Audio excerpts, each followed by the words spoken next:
Okay, modelers, so today I'm going to be doing a little bit of a review on this new product I got. This is the RB products, the rivet-r. Now this is a riveting tool, obviously, with that name. Now I have got a riveting tool.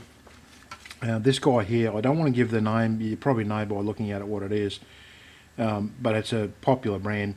But I've had this for a few years, but the problem is when you try and do riveting, I'll show you from the back end looking at this thing. I'll get it to focus up for you.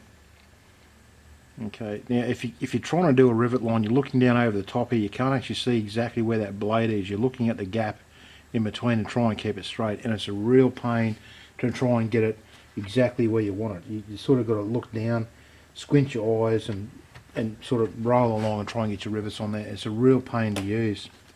I looked at the Rosy Riveter product because a lot of people swear by that, and I figured, I sort of looked at this and thought, well, this is like a cheaper version of it. This didn't cost me very much. I think it was, I don't know, $15 or something. But obviously it comes on a photo etch plate. You've got to cut it out yourself. There's washers to put on it, or a washer on one side, the blades, the washer on the other side, and a screw and a nut there, and you've got a couple of different sizes of rivets on there as well. So what I'll do, guys, I'll go off camera. I'll turn this off for a second while I actually assemble this. Once I assemble it, I'll let you know what it was like to assemble, if it was good or bad, and we'll give it a little bit of use and see how we go with it. Okay, modelers, so we've got our tool together here now. One of the things I do have to say about this is when you put it together, just be careful. If you've got this inserted too far back into here, it actually catches on the wheel and it won't turn around, and it does only seem to sort of want to go one way. It can't go backwards. It jams as it goes backwards. I don't know why, but it just seems to do that. But I've had a little bit of a play with it, and it's a lot easier to use than the other one was. I'll just get this to focus right down as far as I can. Actually, I might even drop the leg a little bit, just forgive the motion of the camera. Hopefully you can see this wing a bit. Now, one of the things I find, rather than using it like facing it that way, like where you're looking straight down from the back of it, I sort of look from an angle to the side, and I can see where the actual rivets are going to end up, and I can draw the line nice and straight where it needs to be. Now you can use, like I have a special tape here. It's like the stuff you used to use for printing out labels or label maker tape that you can use as a guide as well, so you can keep it like dead straight. I generally do that if I'm doing an aircraft that I want really like nice straight lines and do a good job on it. I would put that label maker down. I also have a safety tape. It's a reflective tape. It does the same thing, and the safety tape one, I'll do that in another video where you can use it over and over and over for doing scribing and panels and stuff like that. But I've got to say, I'm actually really impressed so far with like just how good this is, as far as like being able to see down, you know, being able to see where you're actually going with it, whereas the other one you had no hope of seeing anything.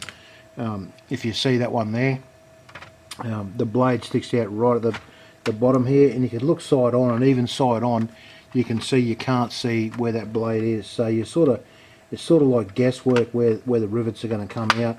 And the other thing is, doing that, you can put that tape down, but because this thing's so thick and so close to that blade, the tape would actually interfere with it sometimes, so it was a real pain. So I'm actually really happy with this. Now the Rosy Riveter one apparently is even better than this.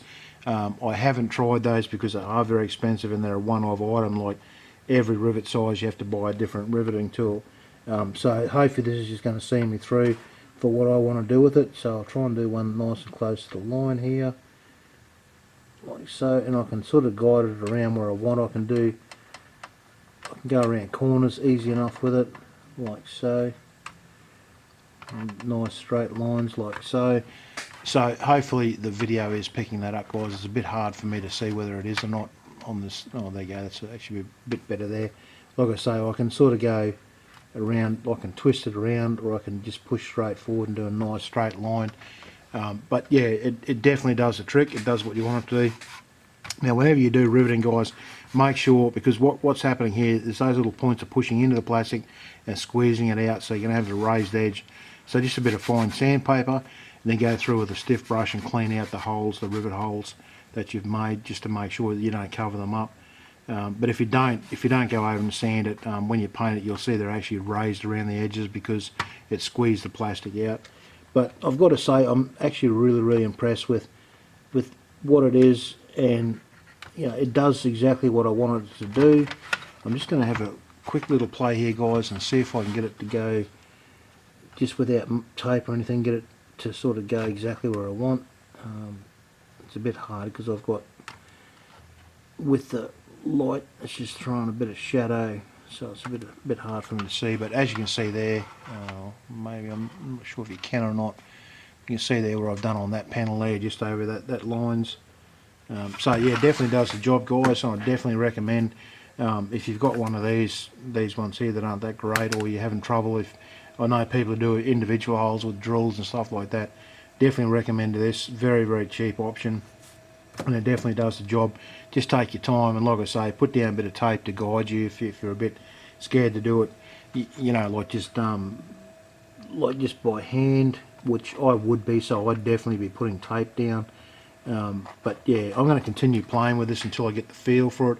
It's like a lot of these tools, guys. It's more, you know, play with it until you get the feel for it.